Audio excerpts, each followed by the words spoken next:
She placed the wallet gently on the table, her hand steady despite the storm brewing in her manager's eyes. 5 minutes later, everything she thought she knew about justice, love, and her own worth would be rewritten by the man walking through that door. The fluorescent lights above Rose's diner buzzed with the same tired energy that Zara Williams carried in her bones after pulling another double shift. At 28, she moved through the cramped restaurant with practiced efficiency, her black sneakers silent against the worn linoleum, balancing 3 plates on one arm while mentally calculating if tonight's tips would cover both her mother's medication and her community college textbook. The dinner rush had finally ebbed, leaving only the lingering scent of grease and coffee, punctuated by the occasional clink of silverware against ceramic. Zara wiped down table 6 for the 3rd time, her movements automatic, her mind elsewhere, on the medical billing certificate program she'd been taking night classes for, on the dreams she'd carefully folded away like old photographs. "Order up," barked Tommy, the head cook, sliding a plate of meatloaf across the pass-through window. His weathered face softened when he caught Zara's eye. "You doing all right, Zed? You look beat." "I'm fine, Tommy." She managed a smile, the kind she'd perfected over years of service. Warm enough to earn decent tips, guarded enough to protect what little dignity remained after being overlooked, underpaid, and occasionally worse. "Just thinking about Mom's appointment tomorrow." The bell above the entrance chimed, and Zara straightened, smoothing her uniform apron. But it wasn't a customer. It was Derek Martinez, the night manager, strutting in with his usual air of self-importance. At 35, Derek had the swagger of someone who'd never been told no by anyone who mattered, his slicked-back hair and too-tight polo shirt screaming insecurity masked as authority. Derek's eyes swept the dining room like a predator surveying territory. When his gaze landed on Zara, something cold flickered there, the same look she'd seen countless times before, the one that said she didn't belong, would never belong, no matter how hard she worked or how perfectly she smiled. "Williams," Derek's voice cut through the ambient noise like a blade. "Table 12 needs attention. And when you're done with that, the bathrooms could use a deep clean." Zara bit back her response. She'd already cleaned those bathrooms twice today, but arguing with Derek was like trying to hold water in her bare hands, futile and guaranteed to leave her worse off than when she started. What would you do if you were constantly treated unfairly at work? Share your thoughts below. Sometimes we all need to hear we're not alone in these struggles. Meanwhile, across the city in a glass tower that pierced the skyline like a silver needle, David Chen sat alone in his corner office, staring at the city lights below. At 32, he commanded a tech empire worth billions, but tonight the numbers on his laptop screen blurred together like distant stars. His reflection in the floor-to-ceiling window showed a man who had everything: tailored suits, a Harvard MBA, a penthouse that magazines called architectural poetry, and somehow still felt hollow. David's phone buzzed against the mahogany desk. Another text from his assistant about tomorrow's board meeting, another reminder of the carefully orchestrated life that had brought him everything except the one thing money couldn't buy: genuine connection. His last relationship had ended when he discovered she'd been secretly photographing his private spaces for a gossip blog. Before that, there had been others, beautiful, ambitious women who saw his bank account before they ever saw him. He loosened his tie, the silk sliding through his fingers like water. Outside, the city hummed with life, millions of people loving, laughing, struggling, dreaming, while he sat trapped in a tower of his own making, successful beyond measure and lonelier than he'd ever been as a scholarship kid from Queens. David's eyes fell on the framed photograph on his desk, his parents on their wedding day, his father in a borrowed suit, his mother in a simple white dress from a thrift store. They'd had nothing but each other and somehow built a love story that lasted 35 years until cancer took his mother last spring. His father's words from the funeral echoed in his mind: "Money can't buy you a heart that beats for someone else, son. Don't forget that in all your success." He hadn't forgotten. He'd simply stopped believing it was possible for someone like him, someone whose worth was measured in stock prices and quarterly reports, someone whose every move was scrutinized by boardrooms and media outlets alike. Back at Rose's diner, Zara was clearing the last table when she noticed it, a black leather wallet, thin and expensive-looking, tucked between the salt shaker and the wall. Her heart skipped. In her 5 years at Rose's, she'd found everything from car keys to wedding rings left behind by distracted customers. Each time, she turned the items in to Derek or old Rosie herself, never thinking twice about it.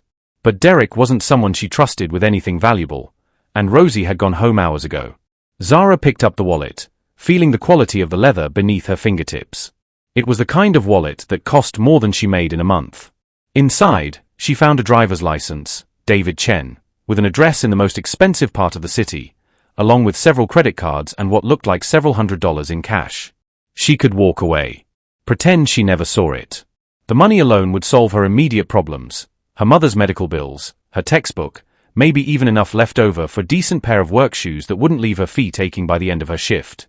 But as she stared at the driver's license photo, a handsome man with kind eyes and a genuine smile, she thought about her mother's voice from childhood. Baby girl, integrity isn't about doing right when people are watching. It's about who you are when nobody's looking but God.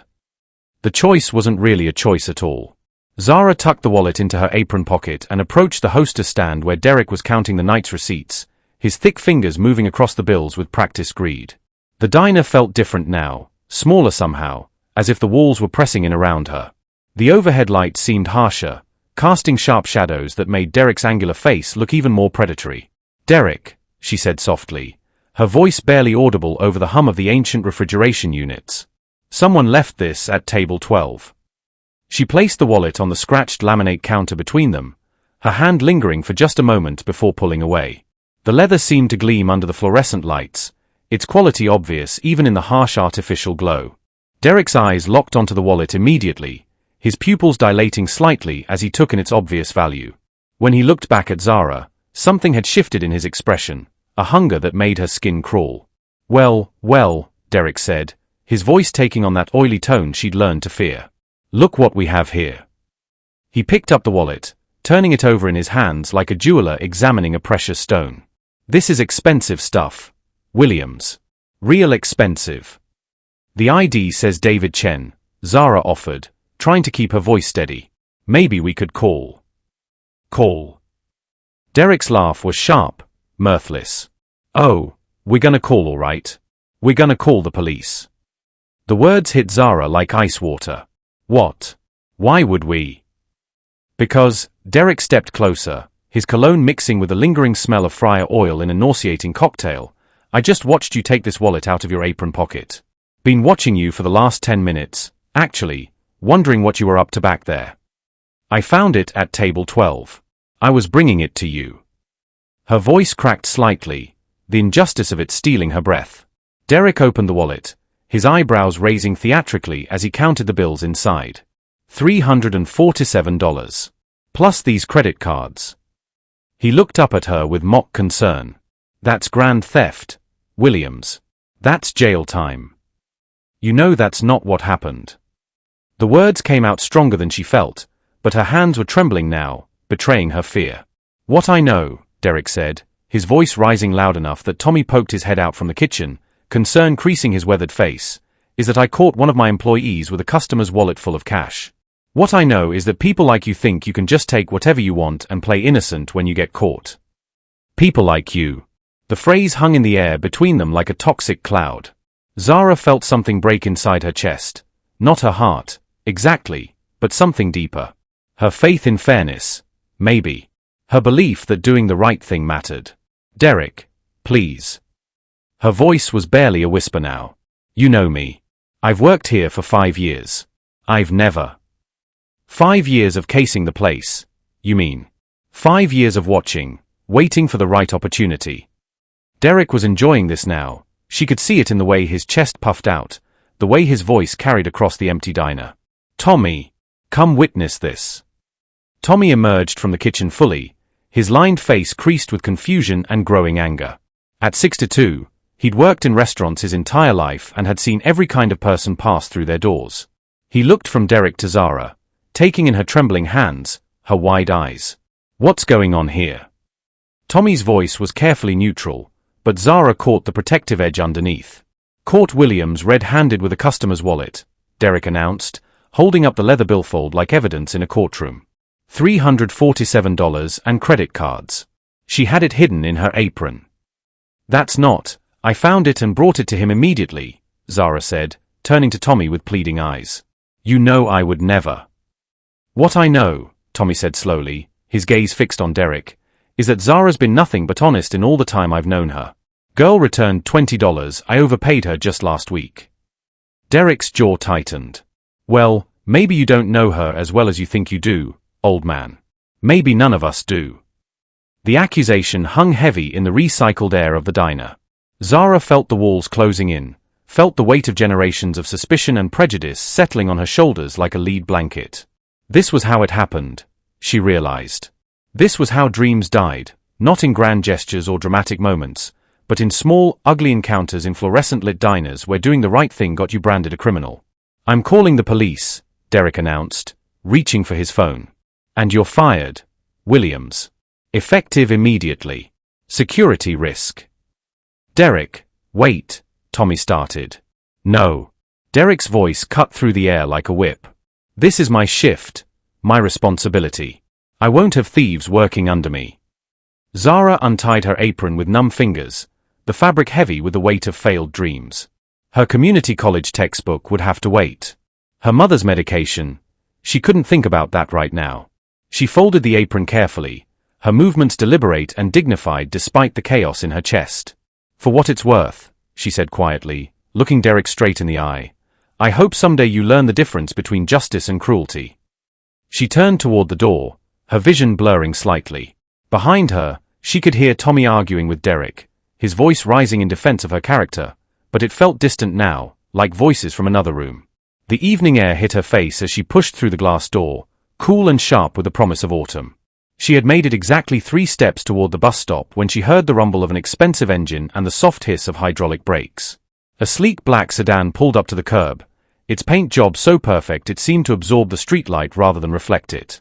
The rear window rolled down with a nearly silent whisper, revealing a man in an expensive suit, his dark hair slightly disheveled, his eyes scanning the diner's windows with obvious concern. David Chen stepped out of the car with fluid grace, his Italian leather shoes clicking against the pavement. Even in the harsh glow of the streetlights, Zara could see the worry etched across his features, the way his hand instinctively went to his jacket pocket where his wallet should have been. Their eyes met across the sidewalk, his confused and slightly panicked, hers red-rimmed with unshed tears and burning with injustice. In that moment, neither of them knew that everything was about to change.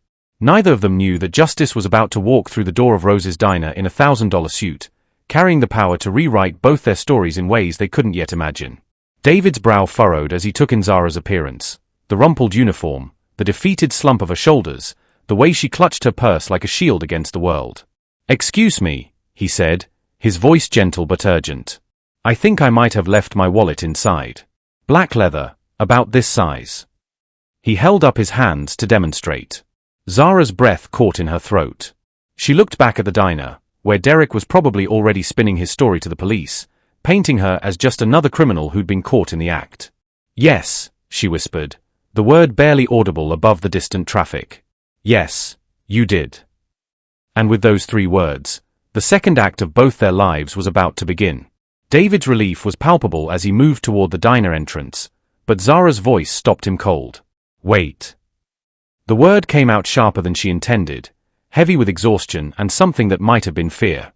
"You need to know what you're walking into." He turned back to her, really looking this time. Under the amber streetlight, he could see the tension in her jaw, the way her fingers gripped the strap of her purse like it was anchoring her to the earth. Her uniform bore the name tag Zara, and there was something in her dark eyes that spoke of battles fought and lost. "I found your wallet," she continued, her voice steady despite the storm raging beneath the surface. "I brought it to my manager. She paused, swallowing hard. "He accused me of stealing it. I just got fired." David's expression shifted from confusion to something approaching horror. "That's impossible.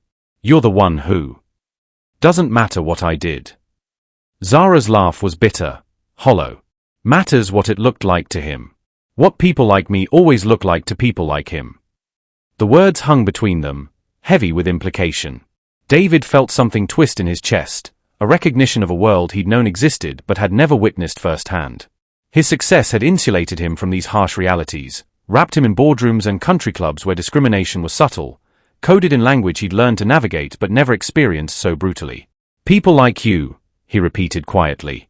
Zara studied his face, searching for something, mockery, disbelief, the kind of performative sympathy she'd learned to distrust. Instead, she found what looked like genuine confusion mixed with growing anger. It threw her off balance. "Look, Mr. Chen," she started. "You know my name. Your ID was in the wallet." She took a step back, suddenly aware of how this might look, her standing outside in the dark with a wealthy man's wallet while claiming innocence. Your manager's probably calling the police right now, so maybe you should just go in and... No. David's voice was firm, final. No, we're going in together. We're not doing anything together. The words came out faster than she meant them to, driven by years of learned caution. I don't know you. You don't know me. You get your wallet back, I go home and figure out how to explain to my mother why I lost another job. That's how this works. But even as she said it, she wasn't moving toward the bus stop. Something in his eyes, a kind of moral certainty she hadn't expected, kept her rooted to the spot. David ran a hand through his hair, his expensive watch catching the light. What's your manager's name? Derek Martinez. And he's not going to listen to reason, if that's what you're thinking.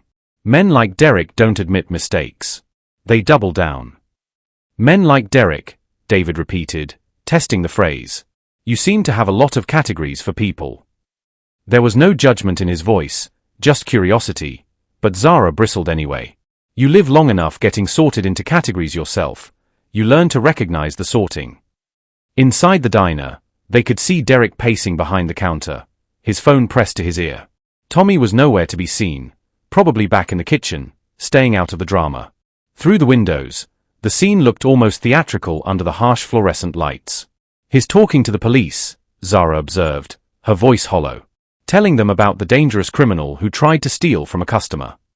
David watched Derek's animated gestures, the self-important way he held himself, and felt his anger crystallizing into something harder, colder. He'd built his empire by reading people, by understanding their motivations and weaknesses. Derek Martinez was an open book written in ugly, familiar handwriting. Has he done this before? David asked. Accused you of things? Zara hesitated. The answer was complicated, not theft, exactly, but 1,000 small humiliations, a pattern of suspicion and contempt that had worn her down like water on stone. How do you explain to someone who'd never experienced it the weight of constant surveillance, the exhaustion of always having to prove your honesty, your worth, your right to simply exist in spaces that others took for granted? It's not that simple, she said finally. Then make it simple for me. The request was gentle but persistent, and something in his tone made her look at him more carefully. David Chen was handsome in the way that money made men handsome, well-groomed, confident, carrying himself with the assurance of someone who'd never had to question his place in the world. But there was something else there too, something that looked almost like hunger. Not for her specifically, she realized, but for truth. For understanding. You really want to know? She asked. I really want to know. Zara glanced back at the diner, where Derek had finished his phone call and was now watching them through the window with obvious suspicion. The sight of her talking to David would only confirm his worst assumptions about her character. Derek thinks people like me are naturally dishonest, she said quietly. Has since the day I started working here. Watches me closer than anyone else, questions every mistake, assumes the worst about every situation. Tonight was the first time he thought he had proof. David felt something cold settle in his stomach. People like you. Black. Poor. Desperate enough to work double shifts for tips that barely cover rent. She met his eyes directly. The kind of person who might steal a wallet if she thought she could get away with it. The honesty of it hit him like a physical blow. In his world, discrimination was subtle, the kind of thing discussed in diversity seminars and corporate policies. This was rawer, more immediate. This was someone's life being destroyed by assumptions and prejudice while he stood watching. And you brought the wallet to him anyway, David said. Knowing what he thought of you. Because it was the right thing to do. Her voice was quiet but fierce. Because my mama raised me better than that, and because I have to be able to look at myself in the mirror. David nodded slowly, understanding clicking into place. Even though you knew he might not believe you. Especially because I knew he might not believe you. She corrected him. When you're already guilty in someone's mind, the only choice you have is whether to be guilty of something you actually did. They stood in silence for a moment, the weight of her words settling between them. David realized he was seeing something he'd never witnessed before, the mathematics of integrity when the cost was everything you had. I'm going in there, he said finally. To get your wallet. To get you your job back. Zara shook her head immediately. No. No. You don't understand. This will make it worse. Derek will think I planned this somehow, that we're working together. He'll let me worry about Derek. You can't fix this. The words came out more desperate than she intended. You can't just walk in there and make this right because you have money. Some things don't work that way. David looked at her for a long moment, recognizing the fear beneath her resistance. Not fear of Derek, exactly, but fear of hope itself. Fear of believing that justice might actually exist for someone like her. Maybe not, he said quietly, but I have to try. Have you ever had to choose between staying quiet and standing up for what's right, even when it might make things worse? Tell us about a time when you had to decide whether to speak up or stay safe. Through the diner window, Derek had spotted them talking and was moving toward the door, his face twisted with suspicion and something that might have been panic. David's arrival was clearly not part of the script he'd written for this evening. His coming, Zara murmured, taking an instinctive step back. David stepped forward instead, positioning himself slightly in front of her, not protectively, exactly, but as a barrier between her and whatever was about to unfold. The gesture was small, almost unconscious, but Zara felt it like a shock of electricity. When was the last time someone had stood between her and trouble instead of pushing her toward it? The diner's door chimed as Derek emerged, his chest puffed out with false bravado, his eyes darting between David's expensive suit and Zara's defeated posture. "Can I help you, sir?" Derek's voice was syrupy with forced politeness, the tone he reserved for customers he assumed had money to spend. "Actually," David said, his voice carrying the quiet authority of someone accustomed to being heard, "I think you can." And Zara realized, with a mixture of terror and something that might have been hope, that there was no going back now. Whatever happened next would change everything, for better or for worse. Her quiet life of invisibility was about to end. Derek's smile was razor-thin as he sized up David, his eyes automatically cataloging the expensive suit, the confident posture, the unmistakable aura of wealth. His entire demeanor shifted like a chameleon changing colors, the aggressive predator replaced by an obsequious servant. "I'm Derek Martinez, night manager," he said, extending his hand. "How can Rose's Diner serve you tonight, Mr. Chen?" David Chen. David's handshake was firm but brief, his eyes already moving past Derek toward the diner's interior. "I believe you have something that belongs to me." Derek's face lit up with practiced enthusiasm. "Ah, you're here about the wallet. What a relief. I was just about to call the police about the theft."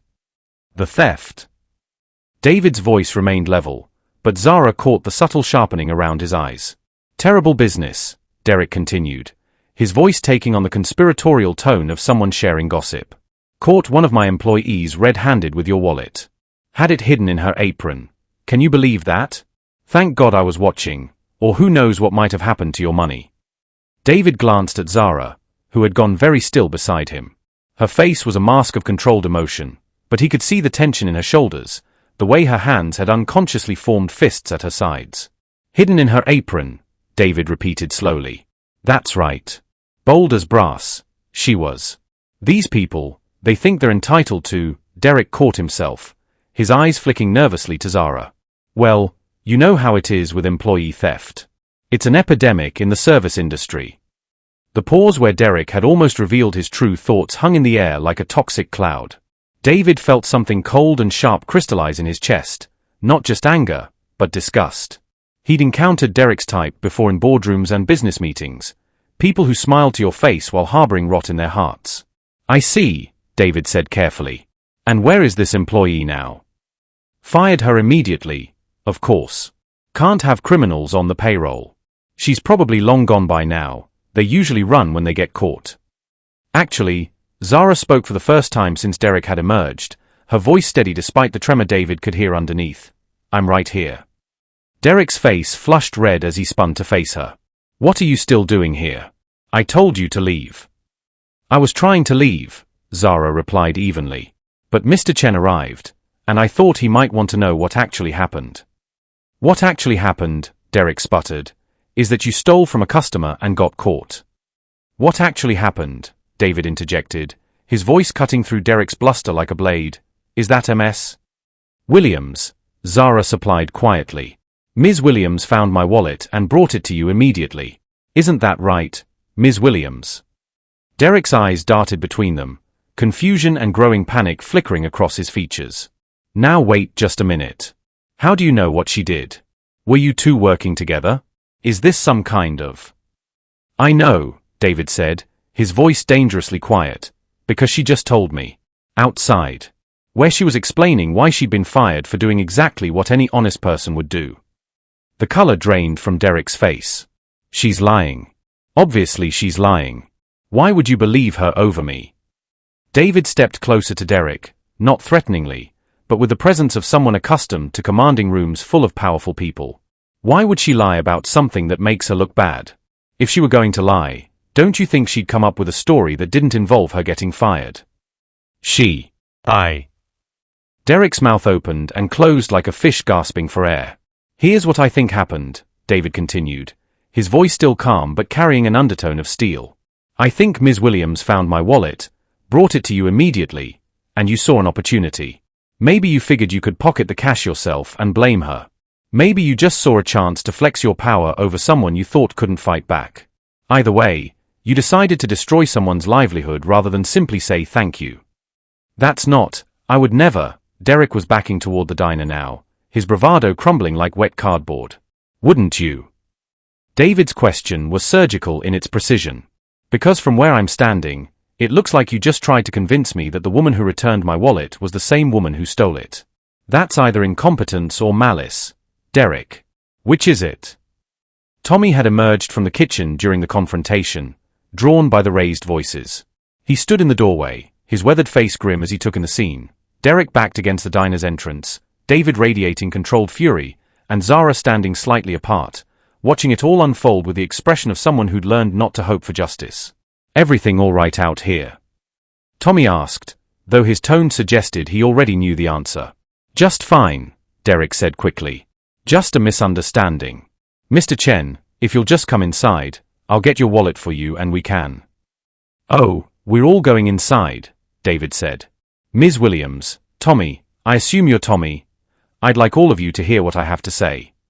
Derek looked like he might be sick. That's really not necessary. I think it is. The diner's interior felt smaller with all four of them crowded into the main dining area. The fluorescent lights seemed harsher, throwing everything into sharp relief. The cracked vinyl seats, the stained Formica countertops, the years of accumulated hopes and disappointments that seemed to cling to every surface. Derek moved behind the counter like it was a fortress, his hand shaking slightly as he retrieved the wallet from where he'd placed it beside the register. Here you go, Mr. Chen. All intact, as you can see. No harm done. David accepted the wallet but didn't open it immediately. Instead, he looked around the diner, taking in the faded photographs on the walls, the handwritten specials board, the honest where that spoke of a family business struggling to survive. This is your place, he asked Tommy. Me and my wife Rose started it 32 years ago, Tommy replied, pride and worry warring in his voice. She passed 2 years back. It's just me now. David nodded, understanding passing between the two men. And Derek works for you. Derek's my night manager, Tommy said carefully, his eyes flicking to Derek's increasingly panicked face. Has been for about 6 months now. I see. David opened his wallet now, checking its contents. Everything was there, the cash, the credit cards, even the business cards he'd collected at yesterday's conference. $347, he said quietly. That's what you said, wasn't it, Derek? Derek's face went grey. How did you? Because you counted it. In front of witnesses. David's voice was still calm, but there was something implacable in it now, like a glacier advancing. Which means you opened my wallet. Which means you handled my personal property without my permission. Which means... He let the sentence hang, watching Derek's face crumble as the implications sank in. Zara found herself holding her breath, afraid to believe what she was seeing. Men like Derek didn't get held accountable. They never got held accountable. But here's the thing, Derek, David continued, his voice almost conversational now. I don't really care about the privacy violation. I don't care that you counted my money. What I care about is that you were so eager to destroy someone's life that you didn't even wait to hear my side of the story. I was protecting your interests, Derek started desperately. No, David cut him off. You were protecting your own interests. Your need to feel powerful over someone you thought couldn't fight back.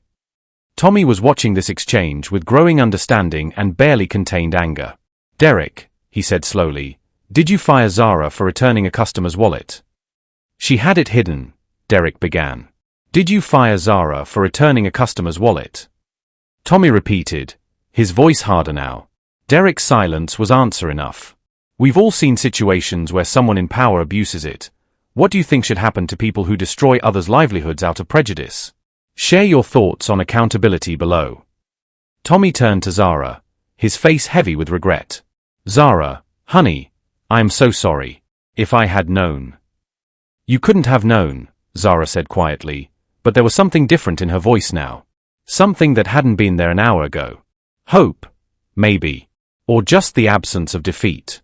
David was watching her carefully, noting the subtle shift in her posture, the way she was standing straighter now. Ms. Williams, he said, I'd like to ask you something. She met his eyes, and for a moment the diner fell away around them. Yes. Would you be willing to have dinner with me tomorrow night? Somewhere considerably nicer than this. He paused, a small smile playing at the corners of his mouth.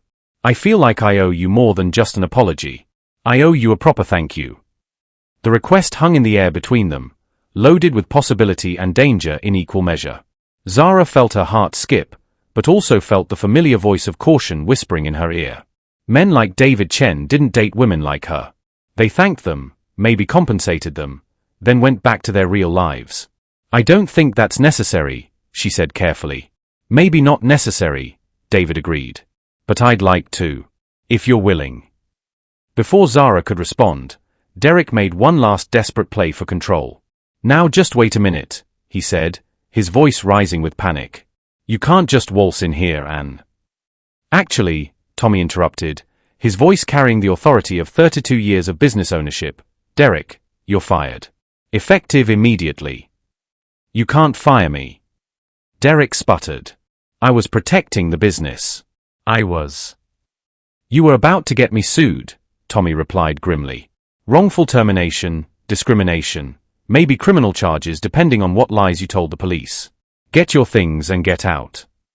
Derek looked around wildly, searching for allies, for escape routes, for anything that might save him from the consequences of his own actions. He found nothing but the blank stares of people who had finally seen him for what he really was. This isn't over, he muttered, but the words had no power behind them.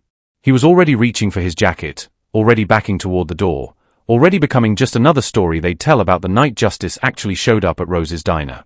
As the door chimed behind Derek's retreating figure, the diner fell quiet except for the eternal hum of the refrigeration units and the distant sound of traffic. Tommy, David, and Zara stood in the fluorescent-lit space, processing what had just happened. Well, Tommy said finally, breaking the silence. That was something. David turned back to Zara, and she realized they weren't done yet. The confrontation with Derek had been just the beginning. Now came the harder part. Figuring out what happened next between two people from completely different worlds who had just witnessed something neither of them would ever forget. About that dinner, David said quietly. And Zara realized that her answer would determine whether this night was just a brief interruption in her ordinary life, or the beginning of something she'd never dared to imagine. The silence stretched between them, heavy with possibility and uncertainty. Zara found herself studying David's face in the harsh fluorescent light, searching for clues about his true intentions. In her experience, wealthy men who asked working women to dinner usually had expectations that came with strings attached, strings she couldn't afford to tangle herself in. I should get home, she said finally, her voice carefully neutral. My mother will be wondering where I am. Of course, David replied, but something in his tone made her pause. There was disappointment there, yes, but also understanding. Can I at least give you a ride? It's the least I can do after everything you've been through tonight. Tommy cleared his throat from behind the counter. Zara, honey, before you go, your job is here whenever you want it back. With a raise. Derek's been skimming from the till anyway, so we'll have more budget now. Zara's throat tightened with emotion. Tommy, thank you. That means more than you know. It's what should have happened from the start, the older man replied gruffly. Take tomorrow off though. Lord knows you've earned it after tonight's drama. David seized the opening. Which brings us back to dinner tomorrow. I promise it's just dinner, Ms. Williams. No strings, no expectations. Just two people sharing a meal and maybe getting to know each other. Zara hesitated, torn between caution and something she was afraid to name. Why? She asked finally. Why is this important to you? The question seemed to catch David off guard. He was quiet for a long moment, his eyes distant, as if he was seeing something beyond the diner's cracked walls. Can I tell you something? He said finally. Something I haven't told anyone in a very long time. Zara nodded, though she wasn't sure why. David leaned against the counter, his expensive suit incongruous in the working-class diner. I grew up about 15 minutes from here, in an apartment building that was torn down to make room for condos I probably helped finance. My parents, my dad was a janitor, my mom cleaned houses for rich families in Manhattan. The revelation hit Zara like a physical blow. She'd assumed, like everyone always did, that wealth meant inherited privilege, that success was something passed down through generations like family silver. Every night, David continued, his voice soft with memory, my mom would come home and tell us stories about the houses she cleaned. Not gossip. She was too decent for that. But she described the art on the walls, the books in the libraries, the way the light fell through their enormous windows. She'd make it sound like fairy tales. Tommy had gone very still behind the counter, recognizing something universal in David's words, the particular ache of being close to a world you could see but not touch. She died last spring, David said, and Zara heard the crack in his voice despite his attempt to control it. Cancer. Even with all my money, all my resources, I couldn't save her. But before she died, she told me something I can't forget. He paused, seeming to gather himself. She said, Miho, you've got everything those rich families had, the houses, the art, the windows. But you're living like a ghost in your own life. When was the last time you looked at someone and saw them, really saw them, instead of just what they could do for you? The question hung in the air between them, raw and honest. Zara felt something shift in her chest, a recognition of shared understanding she hadn't expected. Tonight, David continued, meeting her eyes directly, when you explained why you brought my wallet to Derek even though you knew he might not believe you, that's when I realized I'd been sleepwalking through my own life. You showed me what integrity looks like when it costs you everything. Zara felt heat rise in her cheeks. I just did what anyone should do. No, David said firmly. You did what you were raised to do, despite the cost. That's not the same thing at all. The truth of it settled between them like a bridge spanning two different worlds. Zara thought about her own mother, probably asleep in their small apartment, trusting that her daughter would continue to make choices that honored the values she'd instilled despite how hard those choices made life. My mama always said, Zara found herself saying, that character isn't what you do when people are watching. It's who you are when you think nobody's looking but God. David smiled, and for the first time all evening, it reached his eyes completely. Your mama sounds like she and mine would have gotten along. Probably would have, Zara agreed, then caught herself. She was letting her guard down, getting drawn into the warmth of shared understanding. That was dangerous. That was how hearts got broken. Tell me about her, David said. Your mother. Zara glanced at Tommy, who was pretending to busy himself with cleaning already clean counters while obviously listening to every word. The older man caught her look and smiled encouragingly. She raised me alone, Zara said slowly. My father left when I was 3. Said he wasn't ready for the responsibility. The old wound still ached, but distantly now, like a scar that only hurt when the weather changed. Mama worked 3 jobs to keep us afloat, cleaned offices at night, worked at a laundromat during the day, took in sewing on weekends. She paused, remembering the sound of her mother's sewing machine running late into the night, the soft hymns she'd hum while working. She never complained, Zara continued. Never let me see her cry, though I know she must have. Every night, no matter how tired she was, she'd help me with my homework at the kitchen table. She'd say, baby girl, education is the only thing they can't take away from you once you earn it. Is that why you're taking classes? David asked gently. Zara looked surprised that he'd remembered that detail from their brief conversation outside. Medical billing certification. It's not glamorous, but it's steady work. Better than...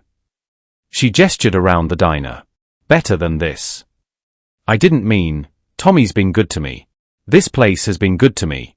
But Mama's getting older, and her arthritis is getting worse. She needs someone who can take care of her the way she took care of me. David nodded, understanding flickering in his eyes. The classes must be expensive. Everything's expensive when you don't have anything, Zara replied with a bitter laugh. I've been saving for 2 years just to afford the textbooks. The admission hung between them, heavy with implication. David thought about the cash in his wallet, $347 that represented months of careful saving for Zara, but was less than he'd spent on lunch yesterday. The inequality of it was staggering, shameful. What if I told you, David said carefully, that I own a medical supply company? That we're always looking for qualified billing specialists? Zara's expression shuttered immediately. I don't want charity. It wouldn't be charity. It would be business. We pay well because we need people who are absolutely trustworthy with confidential patient information. People with integrity. He paused. People like you. You don't know me, Zara protested. You've known me for an hour. I know you returned a wallet full of cash when you could have walked away. I know you brought it to your manager even though you knew he might not believe you. I know you stood up to him when he accused you falsely. I know you got fired for doing the right thing and your first worry was how to explain it to your mother. David's voice was gaining strength, conviction. I know more about your character in 1 hour than I've learned about some people in years. Tommy cleared his throat softly. For what it's worth, he said, Zara's the most honest person I've ever employed. Girl found $50 someone dropped in the parking lot last month and stood out there for 2 hours trying to find who it belonged to. Tommy, Zara said, embarrassed. It's true, the older man insisted. You got integrity coming out your ears. Honey. Always have. David felt something click into place, a puzzle piece he hadn't realized was missing. This wasn't about guilt or charity or even attraction, though he was definitely attracted to her. This was about recognition, seeing in someone else the values his mother had tried to instill in him, the person she'd hoped he'd become. One dinner, he said again, his voice gentle but persistent. Just to say thank you properly. And to talk about that job, if you're interested. No pressure, no expectations beyond good food and honest conversation. Zara looked between David and Tommy, seeing encouragement in both their faces. The practical part of her mind was already calculating. A job in medical billing would pay 3 times what she made at the diner. It could mean better care for her mother, finishing school faster, maybe even saving enough for a small emergency fund. But the cautious part of her heart whispered warnings about getting involved with wealthy men who seemed too good to be true. That was a story that never ended well for women like her. Where? She asked finally, the word coming out before she'd fully decided to say it. Wherever you'd be comfortable, David replied immediately. Your choice entirely. Zara thought for a moment. There's a little Italian place about 6 blocks from here. Gino's. It's family-owned, been there forever. Good food, reasonable prices. David smiled. Gino's it is. 7 o'clock. 7:30, Zara countered, asserting some small measure of control over the situation. 7:30, David agreed. And Zara? Yes. Thank you. For tonight, for everything. I haven't felt this, awake, in a very long time. As they prepared to leave the diner, David to his waiting car, Zara to the bus stop, neither of them could have predicted that this chance encounter would reshape both their lives. They only knew that something had shifted between them, something fragile and precious and terrifying in its implications. The night air was cool against their faces as they stepped outside, carrying with it the promise of autumn and change. Behind them, Tommy locked up the diner, whistling softly to himself. It had been a good night after all, he thought. Justice served, truth revealed, and maybe, just maybe, 2 lonely people finding their way toward each other. Tomorrow would bring new challenges, new questions, new possibilities. But tonight, for the first time in longer than either could remember, both David and Zara went to sleep with something they'd almost forgotten how to feel: hope. The next evening arrived with the kind of crisp autumn air that made promises feel possible. Zara had changed clothes 3 times in their small apartment, finally settling on her one good dress, a deep blue number she'd bought for her community college graduation ceremony 2 years ago. It was simple but elegant, and it made her feel like someone worthy of dining with a billionaire, even at a neighborhood Italian restaurant. Her mother, Elena, sat at the kitchen table watching her daughter's preparations with knowing eyes. At 58, Elena Williams had the kind of beauty that comes from a life lived with dignity despite hardship, silver threading through her dark hair, laugh lines earned through determination to find joy even in difficult circumstances. You're nervous, Elena observed, her voice carrying the slight accent of her Puerto Rican childhood. I'm not nervous, Zara lied, fumbling with her earrings for the third time. It's just dinner. A thank you dinner. Ham. Elena's tone suggested she wasn't buying it. And this thank you dinner, it's with a man who got you your job back. Among other things. Zara caught her mother's eye in the hallway mirror. Mama, what if this is a mistake? What if I'm reading this all wrong? Elena rose from her chair with the careful movements of someone whose joints protested after long days, but her expression was soft with understanding. Mija, come here. Zara turned, and Elena cupped her daughter's face in hands that bore the calluses of decades of hard work. You know what your abuela used to tell me when I was scared to hope for something good? What? She'd say, Elena, God doesn't give us more than we can handle, but He also doesn't give us less than we deserve. When something good comes your way, don't insult God by assuming it's a mistake. Zara felt tears prick her eyes. But what if? What if, nothing? Elena's voice was firm now, carrying the authority of a woman who'd raised a daughter alone and done it well. You are intelligent, beautiful, kind, and honest. Any man would be lucky to know you. Don't you dare walk into that restaurant thinking you don't belong there. Zara hugged her mother tightly, breathing in the familiar scent of her lavender soap and the faint traces of the medicinal cream she used for her arthritis. I love you, Mama. I love you too, baby girl. Now go. And don't come home too early. I want to hear all about it tomorrow. 20 minutes later, Zara stood outside Gino's, smoothing her dress and trying to calm her racing heart. Through the window, she could see David already seated at a corner table, looking somehow both perfectly at ease and slightly nervous himself. He traded his business suit for dark jeans and a charcoal sweater that probably cost more than her rent, but the effect was more approachable, more real. The moment she walked through the door, their eyes met, and David's face lit up with a smile that seemed to reach all the way to his soul. He stood immediately, and Zara was struck again by his presence, not just his height or his obvious success, but something deeper. A quality of attention that made her feel like the only person in the room.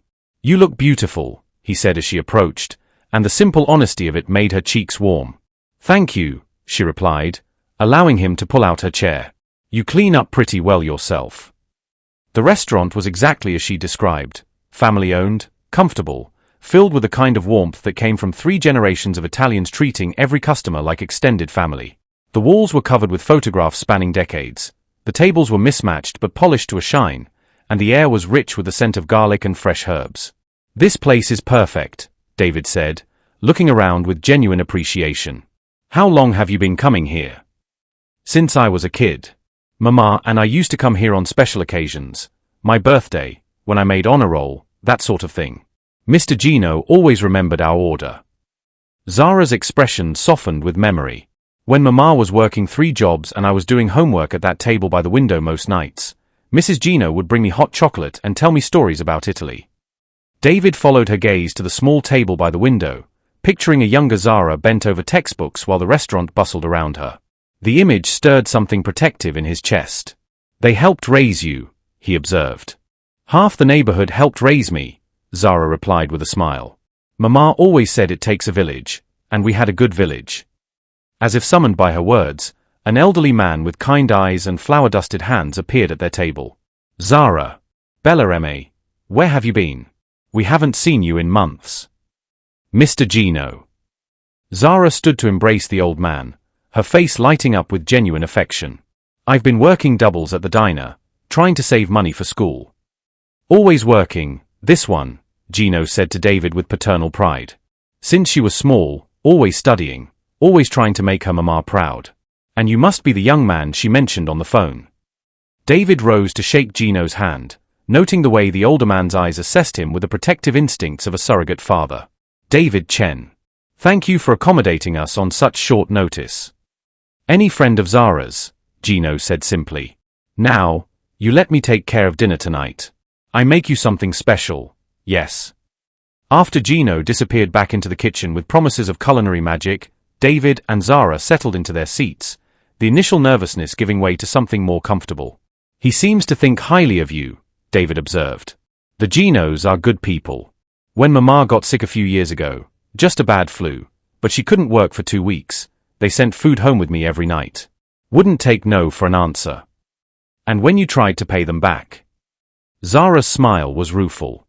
Mrs. Gino said, Bella, you pay us back by becoming the woman we know you can be. That's payment enough. David felt something twist in his chest at the casual generosity of it, the way this community had woven itself around Zara and her mother like a safety net made of human kindness. His own world seemed cold and transactional by comparison. Tell me about your world, Zara said, as if reading his thoughts. What's it like, running a company? David was quiet for a moment, considering how to answer honestly without sounding either boastful or self-pitying. Lonely, he said finally. More lonely than I expected it to be. But you must have friends, colleagues, people you trust. I have people who work for me, people who want things from me, people who tell me what they think I want to hear. David's smile was wry. It's different. Zara studied his face, seeing something vulnerable beneath the successful exterior. When was the last time someone disagreed with you? Really disagreed with you? The question caught David off guard. Last night, he said after a moment. When you told me I couldn't fix things just because I had money. And how did that feel? Refreshing, David admitted with a laugh. Terrifying, but refreshing. Their conversation was interrupted by the arrival of wine, a bottle David hadn't ordered but that Gino had selected personally, followed by a parade of dishes that showcased 3 generations of family recipes. As they ate, their conversation flowed with surprising ease, moving from childhood memories to dreams for the future, from fears to hopes to the kind of philosophical questions that only emerge when 2 people feel safe enough to be truly honest with each other. Can I ask you something personal? David said as they shared a dessert of tiramisu that Mrs. Gino had insisted they try. You can ask, Zara replied carefully. I might not answer. Fair enough. David set down his fork, his expression growing serious. What would you do if money wasn't a factor? If you could do anything, be anything, what would make you happy? Zara was quiet for a long moment, the question stirring dreams she'd buried so deep she'd almost forgotten they existed. I wanted to be a nurse, she said finally. When I was little, that's all I ever wanted to be. I used to bandage my dolls, pretend I was taking care of sick people, making them better. What happened to that dream? Life happened. Nursing school is expensive, and someone had to take care of Mama. The medical billing program is shorter, cheaper, more practical. She paused, then looked at him directly. Why do you ask? Because I've spent the last 10 years building something I'm not sure I even want anymore, David said quietly. And tonight, listening to you talk about your mother, about this neighborhood, about doing the right thing even when it costs you everything, I realize I've forgotten what it feels like to want something that matters. Your company doesn't matter. My company makes money. That's not the same thing as mattering. Zara reached across the table and touched his hand gently, the gesture so natural it seemed to surprise them both. Maybe the question isn't what your company does, she said softly. Maybe it's what you do with what your company gives you. David looked down at her hand covering his, marveling at the way such a simple touch could feel like an anchor in a storm he didn't know he'd been weathering. I have a confession, he said. What? I've never felt more myself than I have in the last 24 hours. Since I met you. Zara felt her heart skip, but also felt the familiar voice of caution whispering warnings. David. I know, he said quickly. I know this is crazy. I know we barely know each other. I know we come from completely different worlds. But I also know that when I watched Derek try to destroy your life for doing the right thing, something in me woke up that's been asleep for years. What if you're wrong about me? Zara asked, her voice barely above a whisper. What if I'm not who you think I am? What if you're wrong about me? David countered. What if this isn't about money or pity or guilt? What if it's just about 2 people who recognize something real in each other? The question hung between them like a bridge neither was quite ready to cross but neither could ignore. Around them, the restaurant continued its gentle evening rhythm, families sharing meals, couples celebrating anniversaries, the timeless dance of human connection that had played out in this space for decades. I'm scared, Zara admitted, the words coming out before she could stop them. So am I, David replied. But maybe that means it's worth being scared about. As the evening wound down and David walked Zara to the bus stop despite her protests that he didn't need to, both of them knew that something fundamental had shifted. They were no longer strangers brought together by chance. They were two people who had chosen to see each other clearly and had discovered something worth nurturing in that seeing. "Thank you for tonight," Zara said as her bus approached, its headlights cutting through the autumn darkness. "Thank you for saying yes," David replied. "Can I see you again?" Zara smiled, and for the first time in years, it was a smile unclouded by caution or calculation. "I'd like that." As the bus pulled away, David stood on the sidewalk watching its taillights disappear into the night, feeling like a man who had just discovered he'd been holding his breath for years and could finally exhale. Tomorrow would bring new challenges, new questions about how two people from such different worlds could build something lasting together. But tonight, for both of them, hope felt less like a luxury and more like a promise waiting to be kept. 3 weeks had passed since that first dinner at Gino's, and what had begun as a single evening had blossomed into something neither David nor Zara had quite dared to name. They'd fallen into a rhythm: quiet dinners at neighborhood places Zara knew, long walks through parts of the city David had never explored despite living there his entire adult life, conversations that stretched late into the evening until Zara reluctantly caught the last bus home. David had been true to his word about the job opportunity, connecting Zara with the hiring manager at his medical supply company. The interview had gone well, better than well, and she was set to start the following Monday with a salary that would triple her income from the diner. For the first time in her adult life, Zara had allowed herself to dream beyond mere survival. But tonight felt different. David had asked her to meet him at an upscale restaurant in Manhattan, a place with crisp white tablecloths and a wine list that probably cost more than most people's rent. When she'd hesitated, he'd insisted it was a celebration. Her new job, her bright future, whatever this was becoming between them. Zara had borrowed a dress from her neighbor and spent her tip money on a taxi, telling herself that one night of feeling like she belonged in David's world wouldn't hurt. But as she walked through the restaurant's gleaming entrance, past tables filled with people who moved through wealth like they were born to it, she felt the familiar weight of being somewhere she didn't belong. David was already seated at a prime table near the window, looking perfectly at home in his tailored suit and expensive watch. When he saw her, his face lit up with that smile she'd grown to treasure, but something felt off. There was a tension around his eyes, a tightness in his jaw that hadn't been there during their quiet dinners at family-owned places where she felt safe. "You look incredible," he said as she sat down, but even his compliment felt different here, more performative somehow, as if they were playing roles instead of simply being themselves. "This place is..." Zara looked around, taking in the crystal glasses and the soft murmur of conversations conducted in the language of inherited privilege. "It's beautiful." "I wanted tonight to be special," David said, reaching across the table to take her hand. "I have something to tell you." Before Zara could respond, their conversation was interrupted by a commotion at a nearby table.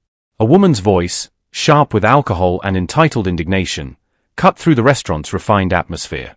"Excuse me, but I think there's been some mistake." Zara looked up to see a blonde woman in her 30s approaching their table, her designer dress and perfectly applied makeup unable to disguise the cruel curve of her smile. Behind her trailed a man in an expensive suit who looked deeply uncomfortable with whatever was about to unfold.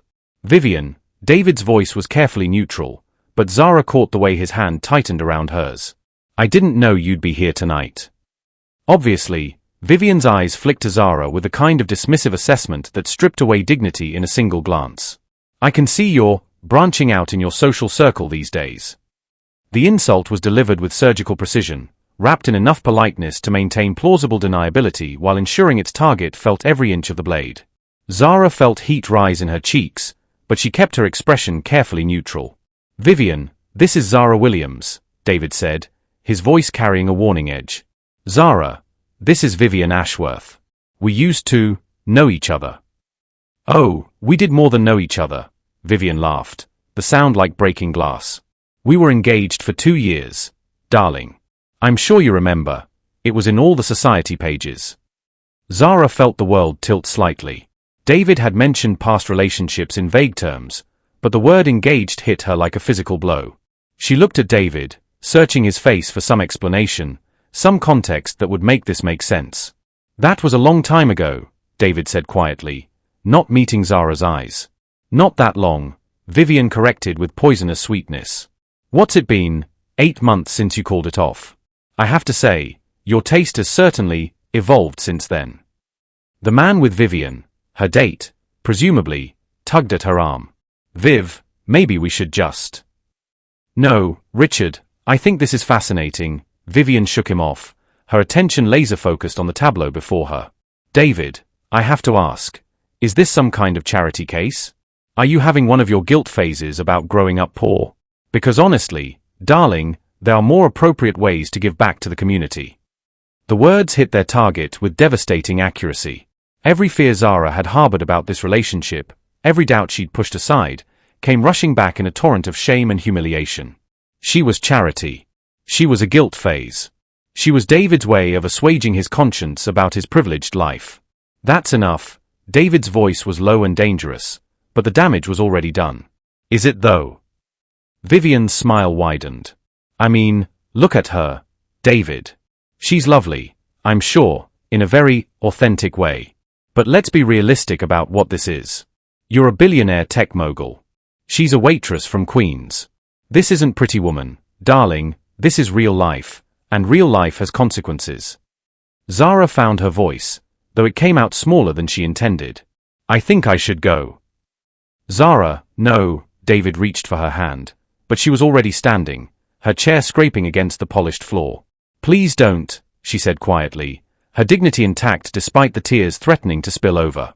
This was a mistake. I should have known better. You see. Vivian addressed David as if Zara had already disappeared. She knows her place. I have to give her credit for that. David stood abruptly, his face flushed with anger. Vivian, you have no right. I have every right, Vivian snapped, her own facade finally cracking to reveal the bitter woman underneath. Do you have any idea what it was like watching you throw away everything we built together? 2 years, David. 2 years of my life wasted while you decided you weren't ready for commitment.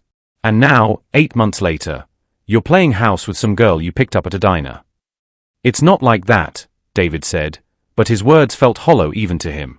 Isn't it? Vivian's laugh was sharp with hurt and fury. You left me because you said you weren't capable of real intimacy, that your success had made you too closed off to love anyone properly. And yet here you are, apparently transformed by the healing power of poverty tourism.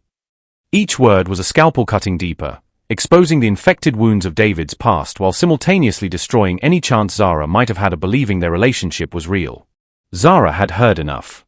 She turned and walked toward the exit with as much dignity as she could muster, aware that every eye in the restaurant was following her progress.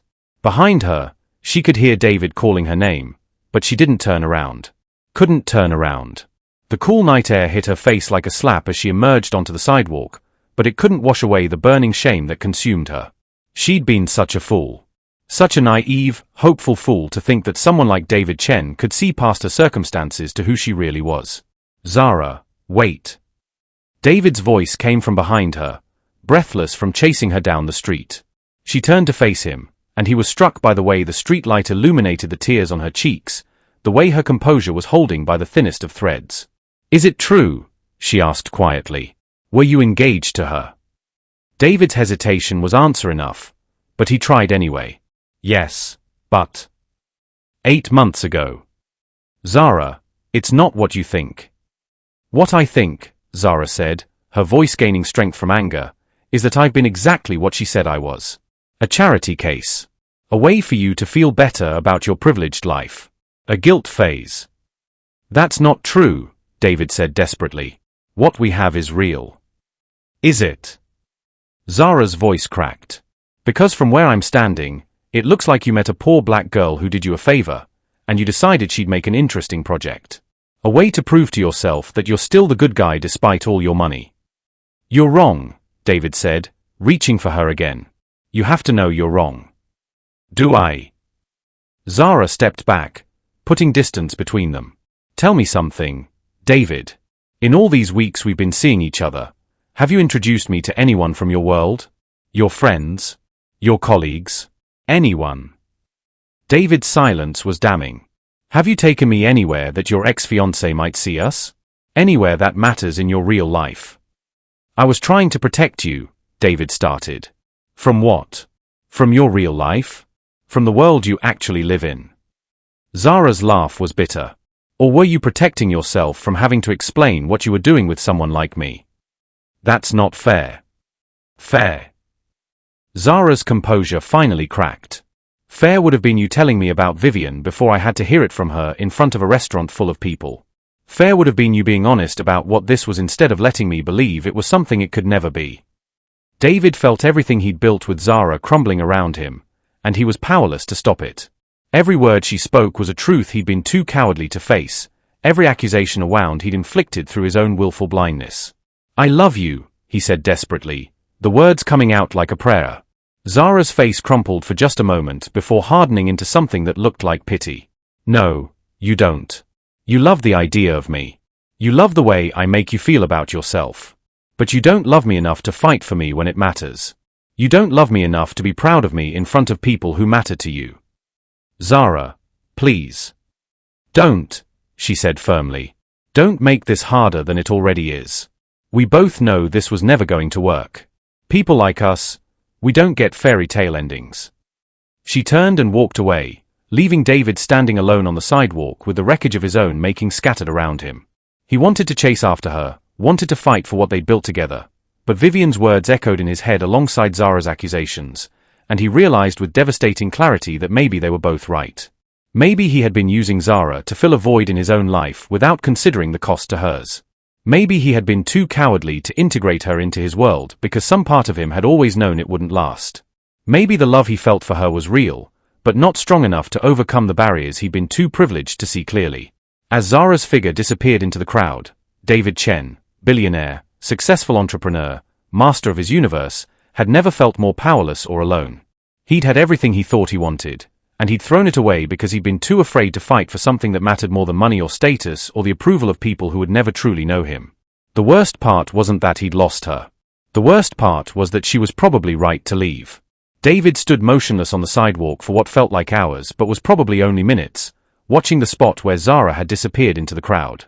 The city moved around him, taxis honking, people laughing as they emerged from restaurants, the endless pulse of New York nightlife. But he felt separate from all of it, trapped in a bubble of his own making. His phone buzzed. A text from his driver asking if he needed pickup. Another from his assistant about tomorrow's board meeting. The mechanical demands of his perfectly organized life, waiting to pull him back into the comfortable numbness he'd mistaken for success.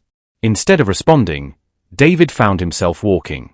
Not toward his penthouse or his office or any of the spaces that defined his public identity, but deeper into the city, through neighborhoods that reminded him uncomfortably of the one where he'd grown up. Where authenticity wasn't a luxury but a necessity, and where people like Zara Williams built lives of dignity despite circumstances that would have broken lesser spirits. 20 minutes later, he found himself standing outside Rose's diner. The neon sign flickered erratically, casting pink shadows across the empty parking lot. Through the windows, he could see Tommy inside, methodically cleaning the same counters he'd wiped down thousands of times before, his movements carrying the rhythm of honest work honestly done. David pushed through the door, the familiar chime announcing his arrival. Tommy looked up, surprise and something that might have been disappointment flickering across his weathered face. "We're closed," Tommy said quietly, but he didn't stop cleaning. "I know," David replied, suddenly uncertain why he'd come. I needed somewhere to think." Tommy studied him for a long moment, taking in the expensive suit, the haunted expression, the way David's hand shook slightly as he ran them through his hair. "You look like a man who just made the biggest mistake of his life," Tommy observed. David's laugh was hollow. "Something like that." "Coffee." David nodded gratefully. Tommy moved with practiced efficiency, the ritual of brewing coffee giving both men something to focus on besides the weight of unspoken truths. "She's not coming back, is she?"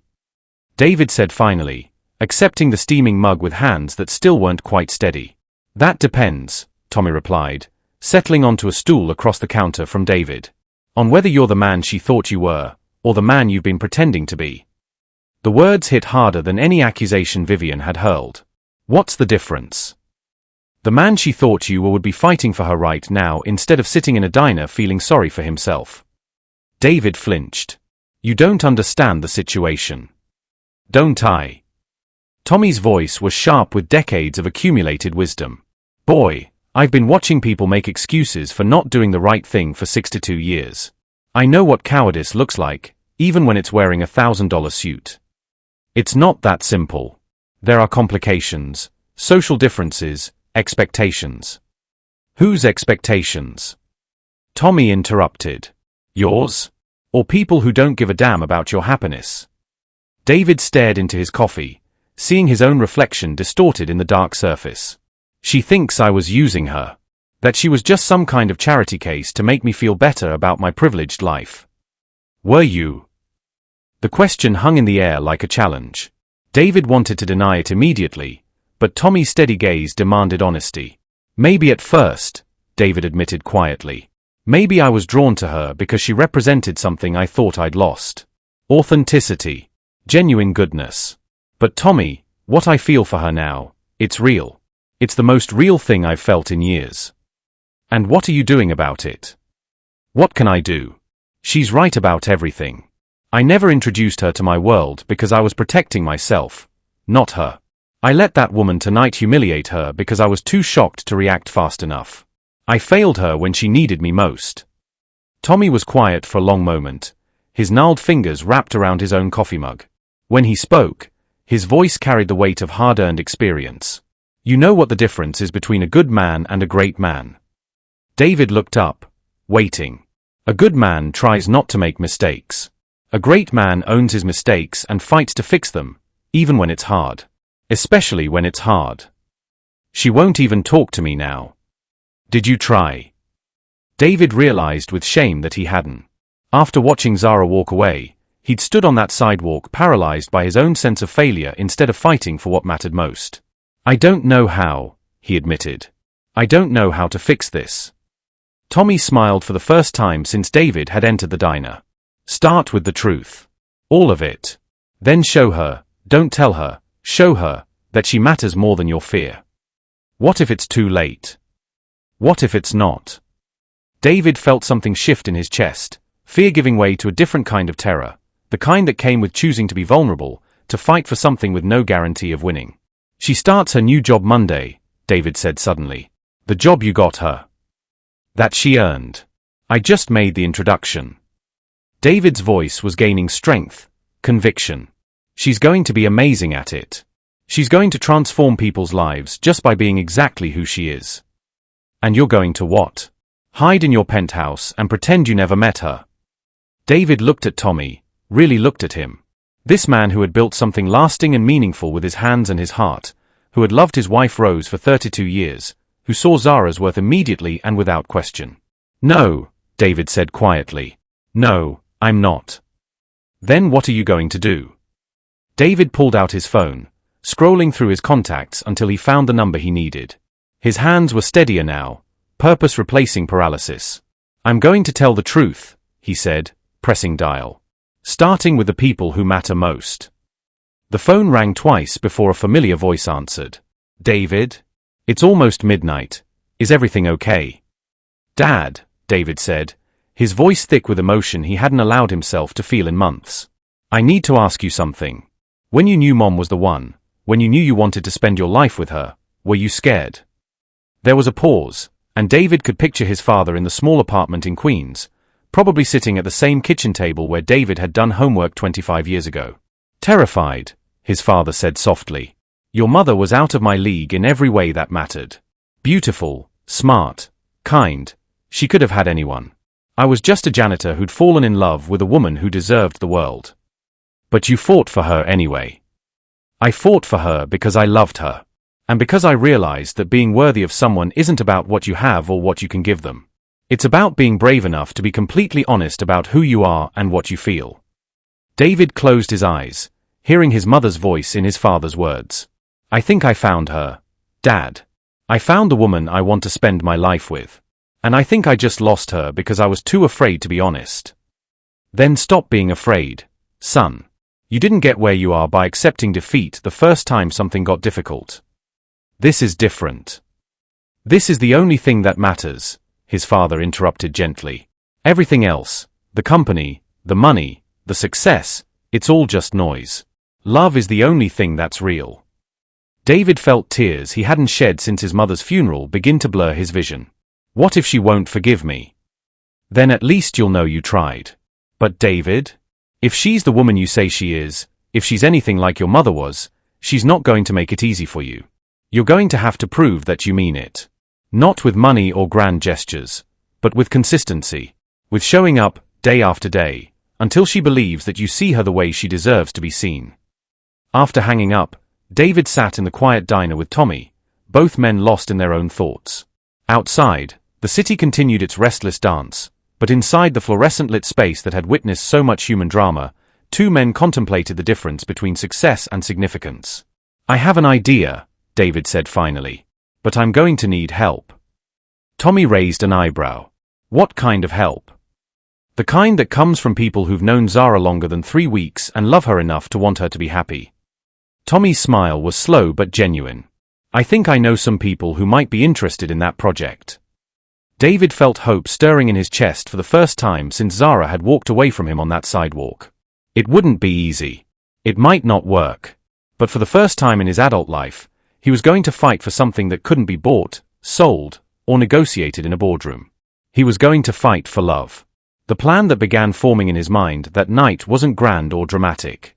It was simple, honest, and terrifying in its vulnerability. It would require him to be the man Zara had believed him to be rather than the man he'd been pretending to be. Most importantly, it would require him to show her, with actions rather than words, that she wasn't a charity case or a guilt phase or a temporary diversion from his real life. She was his real life. Everything else was just details. As David finally left the diner and walked into the uncertain night, he carried with him the kind of clarity that only comes from losing something precious and deciding to fight to get it back. Tomorrow would bring the hardest conversation of his life, followed by weeks or months of proving that love was more than just a feeling. It was a choice he was prepared to make every single day. The question was whether Zara would give him the chance to prove it. Monday morning arrived grey and drizzly, the kind of October weather that made promises feel fragile and hope seem like a luxury Zara couldn't afford. She stood in front of her bathroom mirror, adjusting the collar of her new blouse, another purchase she couldn't really afford but had deemed necessary for her first day at Chen Medical Solutions. The irony wasn't lost on her. Even in leaving David behind, she couldn't escape him entirely. His company would pay her salary, his recommendation had secured her position, and his presence would linger in every corner of this new life she was trying to build from the wreckage of her broken heart. "You look professional," her mother said from the doorway, but Elena's eyes were shadowed with concern. She'd watched her daughter retreat into herself over the past week, had seen the way Zara's smiles never quite reached her eyes anymore. "Professional is the goal," Zara replied, forcing brightness into her voice. "This job is going to change everything for us, Mama. Better insurance, steady income, maybe even enough to start saving for that little house with the garden you always wanted." Elena stepped forward, placing her hands on her daughter's shoulders. "Mija, what good is a garden if the person tending it has forgotten how to bloom?" The question hit deeper than Zara expected, but she pushed the emotion aside. She'd spent the last week building walls around her heart, and she wasn't about to let them crumble now. "I'm fine, Mama. Sometimes things don't work out the way we hope, but we adapt. We survive. We move forward. And sometimes," Elena said gently, "we run away from the very thing that might save us." Before Zara could respond, her phone buzzed with a text from Tommy. "Good luck today, kiddo. You're going to be amazing. P.S. Stop by the diner after work if you can. Got something for you." The message brought the first genuine smile to Zara's face in days. Whatever else had fallen apart, she still had her chosen family, the people who had known her worth long before David Chen had walked into her life. An hour later, Zara stood in the sleek lobby of Chen Medical Solutions, her reflection multiplied in the polished surfaces around her. The building was everything she'd expected, modern, expensive, intimidating in its perfection. She was early, as always, but her nerves had made sitting at home impossible. "Ms. Williams." A warm voice drew her attention. A woman in her 50s approached with an extended hand and a genuine smile. "I'm Margaret Foster, Head of Human Resources. We spoke on the phone." "Yes, thank you so much for this opportunity," Zara replied, grateful for Margaret's immediate warmth. "Oh, the opportunity is all ours," Margaret said, leading Zara toward the elevators. "Your interview was one of the most impressive I've conducted in 20 years. The way you talked about patient care, about the human element in medical billing, it was exactly what we've been looking for." As they rode up to the 10th floor, Margaret continued chatting about company culture, benefits, and the team Zara would be joining. But Zara found herself only half listening, her mind occupied with the question of whether she might run into David in these halls, and what she would say if she did. "I should mention," Margaret said as they stepped off the elevator, "Mr. Chen specifically asked me to tell you that he hopes you'll be very happy here, and that if you need anything at all, you should feel free to reach out." Zara's stomach tightened. Will I be working directly with him? "Oh no," Margaret laughed. "Mr. Chen runs the tech side of the company. Medical billing operates pretty independently. To be honest, most of our staff rarely see him except at the annual company picnic." Relief and disappointment warred in Zara's chest as Margaret led her to a bright, modern office space filled with natural light and the quiet hum of focused work. Her cubicle was near a window overlooking the city, and for a moment she allowed herself to imagine building a life in this space. Professional, stable, uncomplicated. The morning passed in a blur of orientation materials, system passwords, and introductions to colleagues who seemed genuinely pleased to welcome her to the team. By lunch, Zara was beginning to think she might actually be able to do this, to build a new life that had nothing to do with broken hearts or impossible dreams. She was eating a sandwich at her desk when Margaret appeared with a small package. "This arrived for you this morning," she said with a curious smile. "Personal delivery." Zara's hands trembled slightly as she recognized the elegant handwriting on the envelope. Inside, she found a small jewelry box and a note written in David's precise script. Zara, I know I'm probably the last person you want to hear from right now, but I need you to know that everything I told you was true. You aren't charity or a guilt phase or a project. You're the woman who woke me up to who I could be instead of who I'd settled for being. I also need you to know that you were right about everything else. I was a coward. I protected myself instead of protecting us. I let fear make my choices instead of love. I can't take back that night at the restaurant, but I can tell you the truth I should have told you weeks ago. The bracelet in this box belonged to my mother. It was the only piece of jewelry she ever owned that wasn't from a pawn shop or a discount store. My father saved for 6 months to buy it for her on their first anniversary. She wore it every day until she died. She always said that someday, I should give it to a woman who understood that love isn't about what you can afford to give someone. It's about what you can't afford to lose. I can't afford to lose you, Zara. I won't insult you by asking for another chance I haven't earned. But I needed you to know that loving you wasn't a mistake or a phase. It was the first real thing I've felt in my adult life. If you decide you can forgive me, not today, maybe not soon, but someday, I'll be waiting. However long it takes. David *. Zara's hands shook as she opened the jewelry box, revealing a simple silver bracelet with a small charm in the shape of a heart. It was beautiful not because of its monetary value, but because of what it represented, a love that had lasted 35 years, built on mutual respect and shared dreams rather than wealth or status. Tears she'd been holding back all week finally spilled over, carrying with them the weight of her own stubborn pride and fear. She thought about her mother's words that morning, about gardens and blooming, and realized that maybe running away from love wasn't strength, maybe it was just another kind of cowardice. Her phone rang, making her jump. Tommy's number appeared on the screen. "Hey, kiddo, how's the first day going?" "It's..." Zara's voice cracked. "Tommy, I think I made a terrible mistake. About the job. About David. About everything." Tommy was quiet for a moment. "You want to tell me about it?" Through tears and halting words, Zara told him about the bracelet, about David's letter, about the way her heart had recognized something true in his words despite all the walls she'd built around it. "So the question is," Tommy said gently when she'd finished, "what are you going to do about it?" "I don't know. What if it's too late? What if he's already moved on?" "Honey," Tommy's voice was warm with something that sounded like conspiracy, "trust me when I tell you that boy hasn't moved on. In fact, why don't you come by the diner after work? I think you might be surprised by what you find." Something in Tommy's tone made Zara's heart skip. "Tommy, what did you do?" "Nothing much. Just had a conversation with a young man who reminded me a lot of myself when I was trying to win Rose back after our first big fight." "What do you mean, win her back?" Tommy chuckled. "Did I never tell you that story? Rose broke up with me 3 months after we started dating. Said I was too stubborn and too proud to ever make a good husband. Took me 2 months of showing up at her job every day with coffee and an apology before she agreed to give me another chance. Every day. Every single day. Sometimes love requires a grand gesture, Zara. But more often, it just requires showing up consistently until the other person believes you mean it." What's the most romantic gesture someone has ever made for you, or that you've made for someone else? Sometimes the simplest acts of consistency mean more than the grandest displays. Share your love story moments below. Zara left work early, her supervisor understanding when she explained she had a family emergency. In a way, it was true.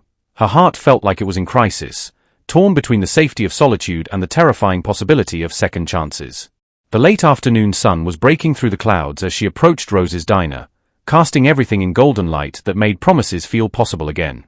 But as she got closer, she noticed something different. The parking lot was full, unusual for a Tuesday afternoon. Through the windows, she could see people moving around inside, not just Tommy, but what looked like half the neighborhood. Confused, Zara pushed through the door and stopped dead in her tracks. The diner had been transformed. Every table was filled with faces she recognized: Mr. and Mrs. Gino, her neighbors from the apartment building, her former classmates from community college, even Margaret from her new job. In the center of it all, wearing jeans and a simple sweater instead of his usual expensive suits, stood David. He looked terrified and hopeful in equal measure, his hands clasped tightly in front of him as he met her eyes across the crowded room. "What is this?" Zara whispered, though her heart was already providing the answer. Tommy stepped forward with a grin that threatened to split his face in half. "This, sweetheart, is what it looks like when a man realizes what really matters." David moved toward her slowly, as if afraid she might bolt.